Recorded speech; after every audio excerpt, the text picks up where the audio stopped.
오늘은 요한복음 7장 37절에서 39절 말씀을 통해서 영생하도록 솟아나는 샘물이라는 제목으로 하나님의 말씀을 함께 살펴보도록 하겠습니다. 성경에서 천국의 삶이 무엇인지를 잘 보여주는 구절이 미가서 6장 8절이라고 생각합니다. 사람아, 주께서 선한 것이 무엇임을 내게 보이셨나니 여호와께서 내게 구하시는 것이 오직 공의를 행하며 인자를 사랑하며 겸손히 내 하나님과 함께 동행하는 것이 아니냐. 에레미야서 9장 23절 24절을 보면은 공의와 사랑이 바로 하나님의 인격임을 보여주고 있고, 인생이 자랑하고 추구해야 할 것은 이 세상의 지혜와 힘과 부요가 아니라 하나님을 알며 하나님이 공평과 공의와 사랑이시라는 것을 아는 것이라고 했습니다. 오늘날 세상을 한번 보십시오. 우리가 어디에서 공의와 사랑을 찾을 수 있습니까? 하나님의 집이라는 교회와 성도의 심령 가운데서도 공의와 인자를 찾아보기가 쉽지 않습니다. 그러나 성경은 분명히 말씀하고 있습니다. 우리가 예수 그리스도를 믿어 하나님을 만나게 되지만은 진실한 믿음, 진실한 하나님과의 만남에는 반드시 그 표시가 있는데 그것이 사랑이라고 했습니다. 갈라디아서 6장 5절 그리스도 예수 안에는 할례나 무할례가 효력이 없으되 사랑으로서 역사하는 믿음뿐이니라. 성도가 진실함, 하나님 앞에 참된 신자임을 나타내는 것은 신앙의 경륜이나 교회에서의 직분, 그 밖에 다른 어떤 것이 아니라 오직 삶을 통해서 드러나는 사랑이라고 했습니다. 성경은 분명히 천국은 하나님과의 만남이라고 말씀하고 있습니다. 하나님이 세상을 창조하시고 죄로 인해 세상을 다시 창조하신 이유도 오직 이것 때문입니다. 내가 너희의 하나님이 되고 너희는 내 백성이 됨이라. 하나님이 세상을 창조하실 때 아담을 하나님의 형상으로 창조하시고 아담이 선악과 범죄를 저지르고 하나님의 형상이 그의 삶 속에서 훼손되었을 때 예수 그리스도를 아담과 우리에게 내어주신 이유도 이와 다르지 않습니다. 골로새 3장 10절, 에베소 4장 23절 24절 말씀처럼 우리가 하나님의 형상을 입어서 하나님을 알고 의와 거룩이 하나님의 성품을 입어서 하나님과 교제하고 동행하도록 하시는 것입니다.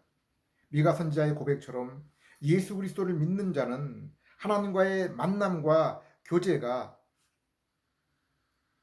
지금 이곳에서 이 땅에서 이루어지고 있는 것입니다. 그리고 그것은 하나님의 인격이 사랑과 공의인 것처럼 하나님의 형상을 입고 또 그 형상을 회복한 성도에게 나타나는 사랑과 공의의 삶을 통해서 우리는 하나님과 진정한 인격의 교제가 이루어지며 또한 자신의 삶 속에 나타나는 바로 공의와 사랑의 그 하나님의 성품을 통해서 우리가 날마다 그것을 하나님 나라를 체험하며 또 우리의 삶을 통해서 증명하며 살아가게 되는 것입니다. 그래서 바울도 고린도전서 2장 16절에 성도인 우리가 이제 그리스도의 마음을 지녔느니라 가졌느니라 라고 고백하고 있는 것입니다. 그러나 이 땅에서는 오직 진실한 성도들 가운데 그리고 그 성도의 심령 가운데서 하나님의 나라가 이루어지는 것입니다. 그것도 모든 진실한 성도라고 할지라도 아직까지 성도는 옛 본성에서 완전히 벗어나지 못했기 때문에 이 땅에서는 불완전하고 또 충분하지 못한, 완전하지 못한 그러한 천국의 상태에서 우리가 살고 있는 것입니다. 그러나 예수님이 재림하시고 그분의 나라가 이 땅에 임하게 될 때, 우리가 예수님과 같은 그 영광스러운 몸을 입게 될 때, 그때 우리는 우리의 온 영혼과 육신이 천국을 체험하게 될 것입니다. 뿐만 아니라 그 천국에서도 성도는 여전히 주님을 아는 지식과 의와 거룩의 그 인격의 자라남, 곧 예수님을 닮아감으로 인해서 더욱 풍성한 천국을 누릴 것이며, 그로 인한 교제로 인해서 천국에서는 영원토록 날마다 기쁨이 더욱더 크게 자라나며 증대될 것입니다. 저는 집 근처의 일터에서 일을 하면서 비록 그 일이 육체적으로 힘이 든 일일지라도 동료 간에 서로 화목하고 마음을 같이 하면은 비록 일은 힘들지라도 서로가 마음 편히 일할 수 있도록 노력을 기울였지만은, 지금도 기울이고 있지만은 결코 그러한 것들이 쉽지 않았고, 오히려 성경 말씀의 분명함을 다시 한번 확인할 수 있었습니다. 디도서 1장 5절 15절, 깨끗한 자들에게는 모든 것이 깨끗하나 더럽고 믿지 아니하는 자들에게는 아무것도 깨끗한 것이 없고 오직 그들의 마음과 양심이 더러운지라. 이 말씀은 우리가 세상살이를 하면서 교회와 성도에게 우선적인 것이 무엇인지를 다시 한번 생각하게 해 줍니다. 구제와 세상에, 그리고 세상 사람들에게 섬김이 필요하지만은 그들에게 우선적으로 나누어줘야 될 것이 무엇인지를 우리에게 보여주는 말씀입니다.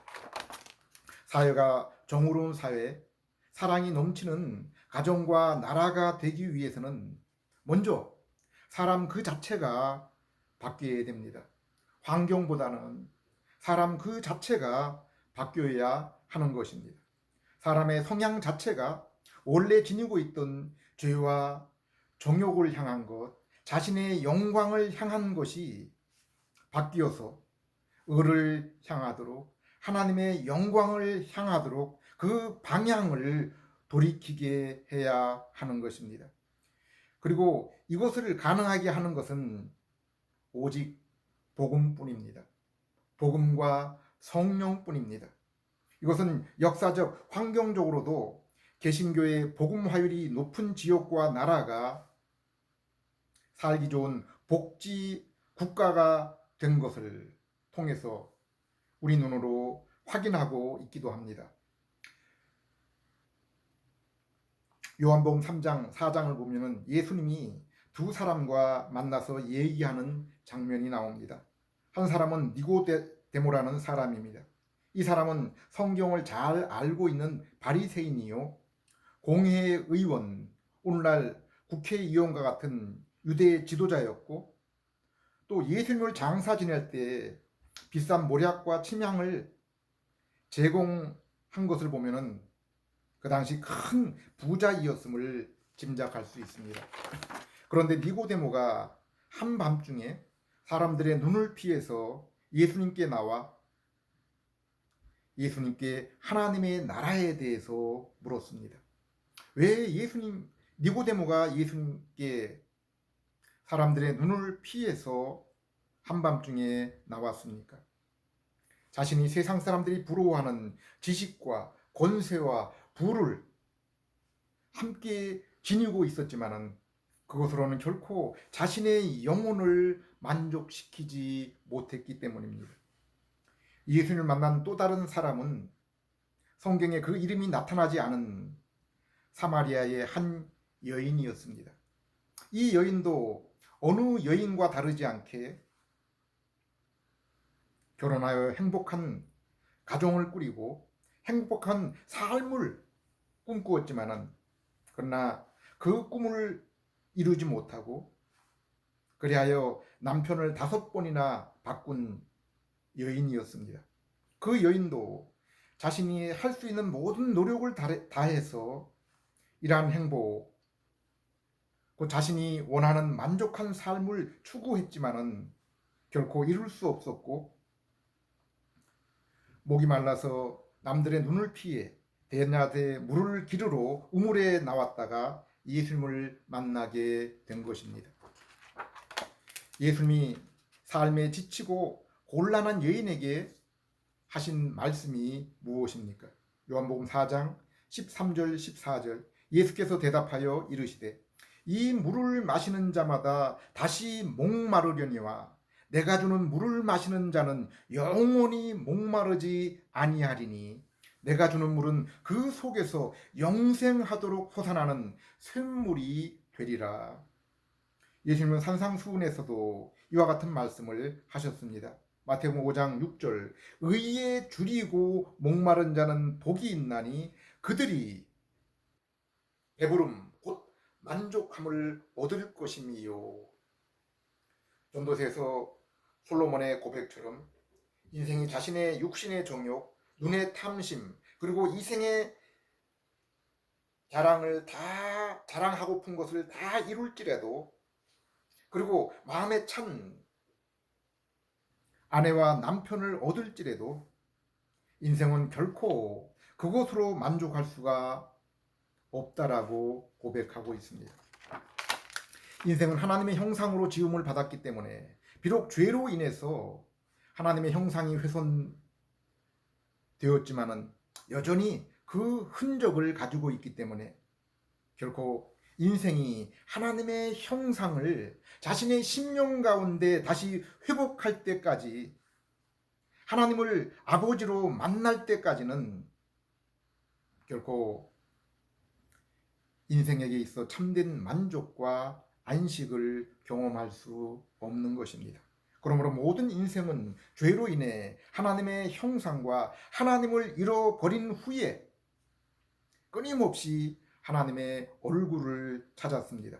그것이 바로 인간에게 있는 종교성입니다. 세상에 있는 종교입니다. 사도행전 17장 27절 28절, 이는 사람으로 혹 하나님을 더듬어 찾아 발견하게 하려 하심이로되 그는 우리 각 사람에게서 멀리 계시지 아니하도다. 우리가 그를 힘입어 살며 기동하며 존재하느니라. 세상 사람들은 하늘과 해와 달과 별, 삼라만상을 보면서 어렴풋이 세상과 인생을 지으신 분, 그리고 지금도 주관하시는 그 분을 짐작하고는 있지만은 올바르게 알고 있지는 못합니다. 로마서 1장 말씀처럼 하나님은 자신이 만든 세상과 인간의 모습을 통해서 하나님 자신의 존재와 능력을 나타내셨지만은 죄성을 지니고 죄 가운데 사는 인생은 훼손된 하나님의 형상으로 인하여 온전히 하나님을 알 수 없다고 했습니다. 그래서 하나님에 대한 참된 지식을 가지고 신령과 진정으로 하나님께 나아갈 수가 없는 것입니다.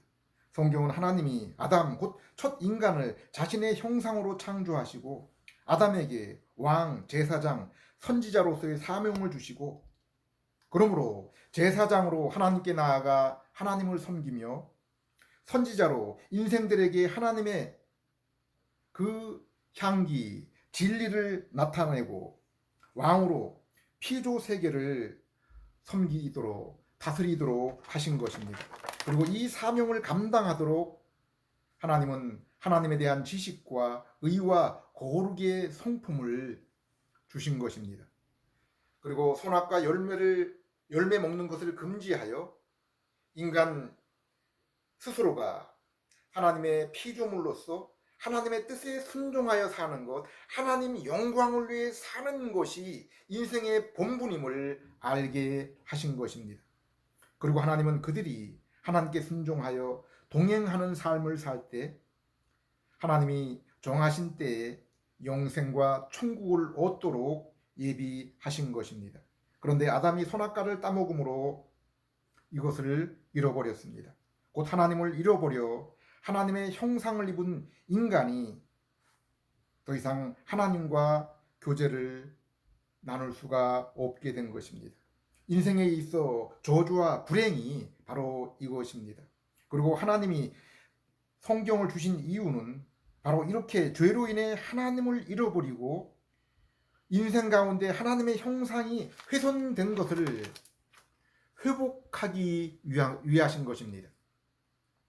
이것을 성경은 복음이라고 부르고 있습니다. 창세기 3장 15절에 아담이 범죄 후 하나님 곁을 떠나기 전 하나님은 장차 여인의 후손으로 올 그분을 통해서 이것을 이루어 주실 것이라 약속하셨습니다. 우리는 이것을 원복음, 첫 언약이라고 부르고 있습니다.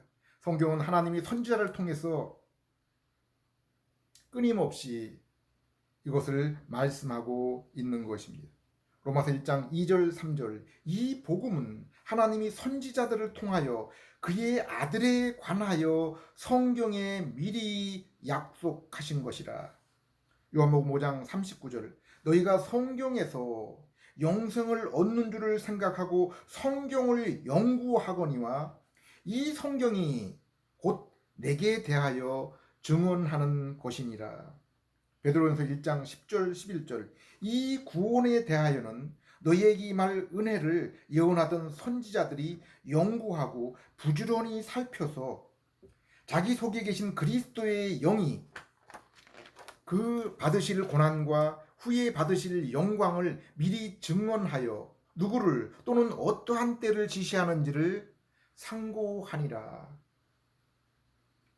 웨스민스터 소교리 문답에서 언급한 것처럼 인생은 하나님께 영광을 돌리며 그분으로 인하여 영원토록 즐거워하도록 지음을 받은 존재라고 했습니다. 전도서 12장 13절에서도 하나님을 경외하며 그 명령을 지키는 것이 인생의 본분이라고 했습니다. 그러므로 죄로 인해 하나님을 잃어버리고 하나님의 형상이 훼손된 인생이 예수 그리스도를 통해서 하나님께 돌아오고 그 형상이 회복되기까지는 인생에 있어 참된 기쁨과 안식은 없는 것입니다. 만일 인생이 야고보 사도가 경고한 것처럼 자신이 세상에 쌓은 부를 인하여 만족하며 더 큰 창고를 쌓고 이제 내가 부족한 것이 없으니 자자 눕자 즐기자라고 하는 자들에게 큰 화가 있을 것이라 한 것입니다. 예수님도 부자와 나사로의 그 사건을 통해서 이 땅에서 부족함 없이 살았던 부자의 끔찍한 종말을 우리에게 경고하고 있는 것입니다. 마태복음 11장 28절 말씀처럼 이 땅에서 죄의 무거운 짐을 지고 하나님 없는 삶을 살아가는 모든 인생은 오직 예수님을 믿음으로 하나님을 만날 때까지는 결코 심령의 안식을 경험할 수가 없는 것입니다. 그러나 시편 73편의 아삽의 고백처럼 성령님의 중생과 이를 통해 예수 그리스도를 믿음으로 하나님을 만난 영혼에게는 이제 세상의 쾌락과 즐거움, 세상의 자랑은 더 이상 성도에게 만족거리가 될 수가 없는 것입니다. 은과 금을 가졌던 사람이 다이아몬드를 가지는 순간에 시선을 그것에 빼앗기는 것처럼 진실한 성도의 관심은 복음을 통해서 그리스도를 만날 때 오직 그리스도와 하나님께 두는 것입니다.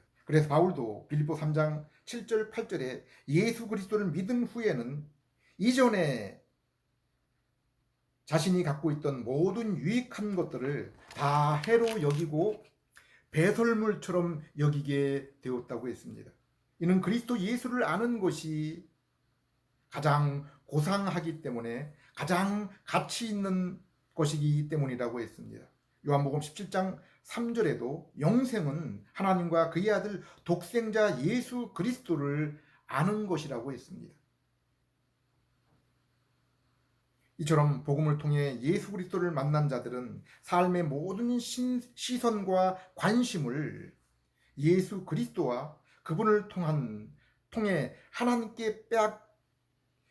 그분을 통해서 하나님께 이제 그 모든 것을 빼앗겨 버린 사람들입니다. 그러므로 성경과 좋은 신학 서적, 곧 칼빈과 그리고 웨스터민스터 신앙 고백서, 벨직 신앙 고백서, 웨스트민스터 요리 문답서, 하이델베르그 요리 문답서, 총교도 서적, 헤르만 바빙크, 앤서니 후쿠마와 같은 좋은 서적들을 통해서 끊임없이 성경과 예수님에 대한 깊은 지식에 들어가며 그로 인해 더욱 하나님의 형상을 온전히 회복하기를 소망하는 것입니다.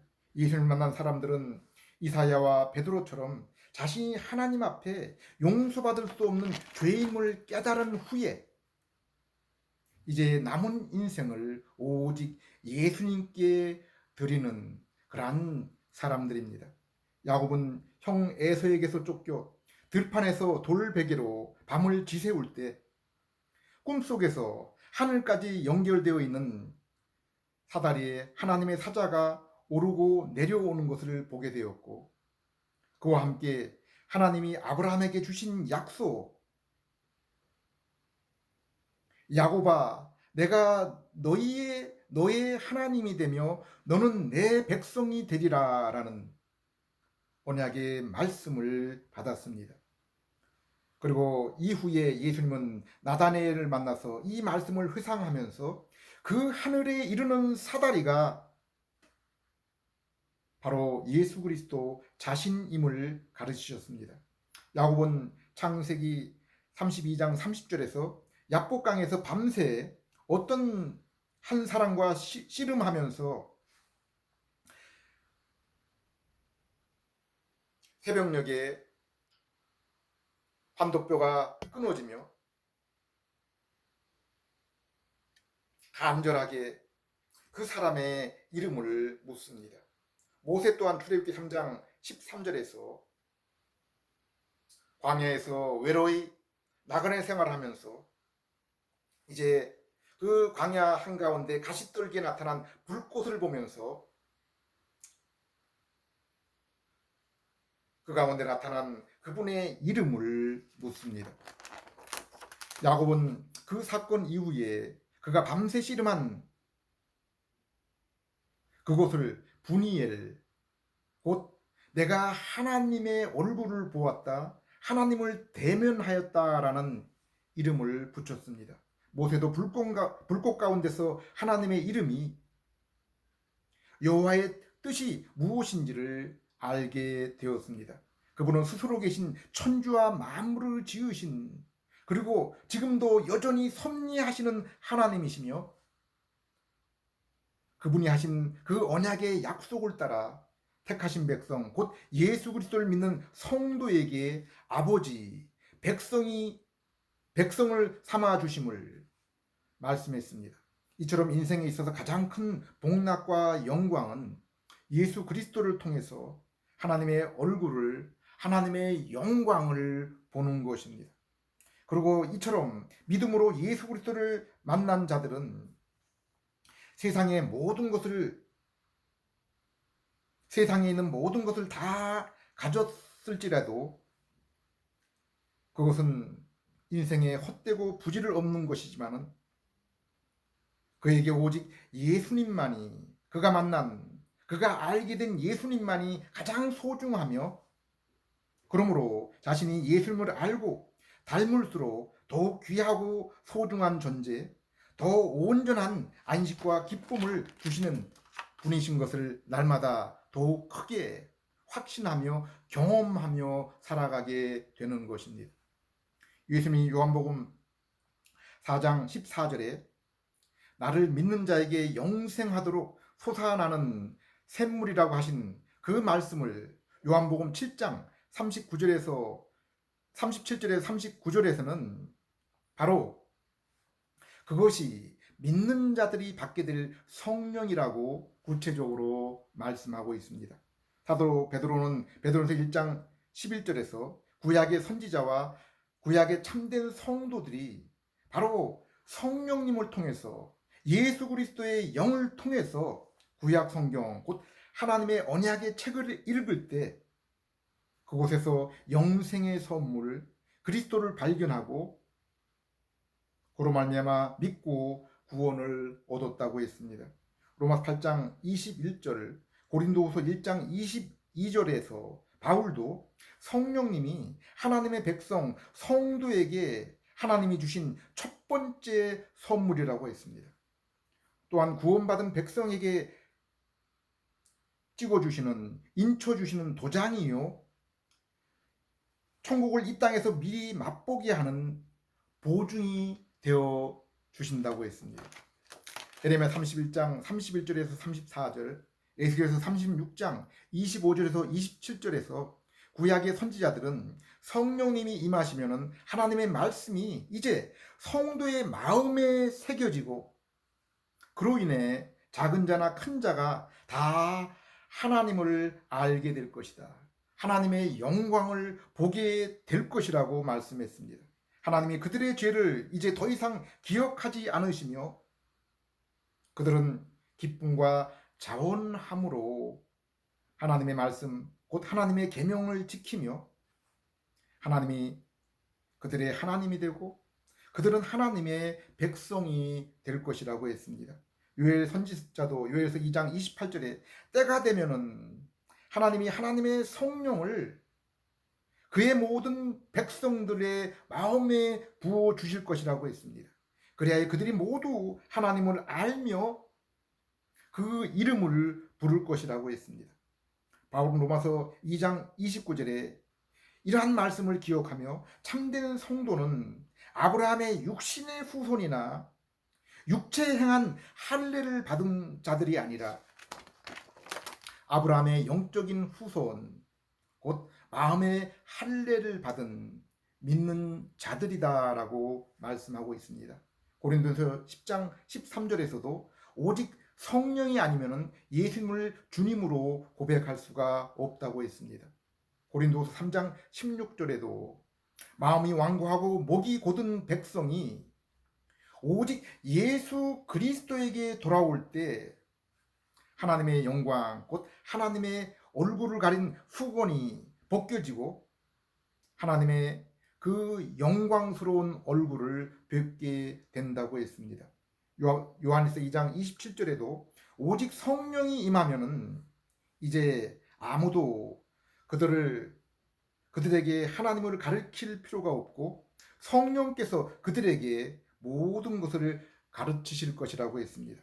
이처럼 복음을 들을 때 오직 성령이 임하여 깨닫게 하실 때 비로소 죄인이 예수님께 나아올 수 있으며 그분이 우리의 죄를 씻어주며 의롭게 해주셔서 성도가 하나님의 영광 그 얼굴을 보며 영생을 얻은 자녀가 되게 된다고 또 그렇게 하여 주신 것을 알게 되는 것입니다. 로마서 8장 32절 말씀처럼 예수님의 십자가와 순종으로 죄사함과 영생을 얻은 성도는 하나님의 자녀로 신분과 또 그 자격이 바뀔 뿐 아니라 마음 또한 새롭게 변화되어서 의와 거룩, 공의와 인자에 주님의 형상을 따라 살아가게 되며 고린도후서 3장 18절 말씀처럼 성도가 더욱 주님을 알고 그 모습으로 변화될수록 더욱 주님의 영광을 더욱더 풍성하게 보게 되며 그로 인해 더욱 깊은 교제 가운데서 점점 더 풍성한 기쁨으로 주님과 그 나라를 소망하게 된다고 했습니다. 헤르만 바빙크는 성부 하나님은 화자 곧 말씀하시는 분이요 성자 예수님은 말씀이시며 성령 하나님은 하나님의 말씀이 우리의 죄로 인해 죽어있던 어두워진 그 심령에 그 생명의 말씀이 도달하게 하시는 매개의 전달자라고 했습니다.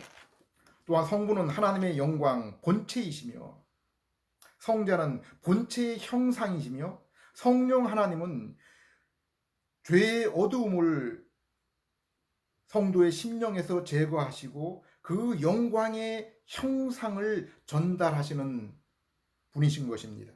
바울은 갈라디아 3장 2절에서 너희가 성령을 받음이 율법의 행위로냐 혹은 듣고 믿음으로냐라고 말씀했습니다. 이 땅의 모든 종교는 하나님을 자신의 죄로 물든 이성으로 더듬어 참는 것, 곧 행위와 율법의 종교입니다. 그러나 오직 성부 하나님의 은혜와 긍휼, 성자 예수님의 십자가 구속과 율법의 순종하심, 그리고 그것을 죄인에게 연결하시고 이루시는 성령님을 통해서 우리가 하나님의 형상을 회복하며 영생을 얻고 하나님의 자녀로 하나님의 얼굴을 친히 뵈며 그 영광 가운데 교제로 나아갈 수 있는 것입니다. 이 시간도 이 복된 소식을 들을 때 성령님께서 은혜를 주셔서 믿음의 두 손을 예수님께 내미는 복된 여러분 되시기를 기도드립니다. 기도하겠습니다.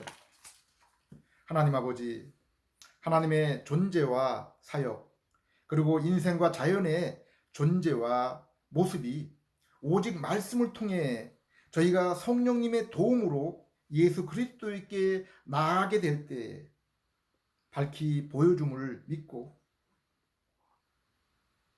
예수님께 나아가기를 의지하기를 소원합니다.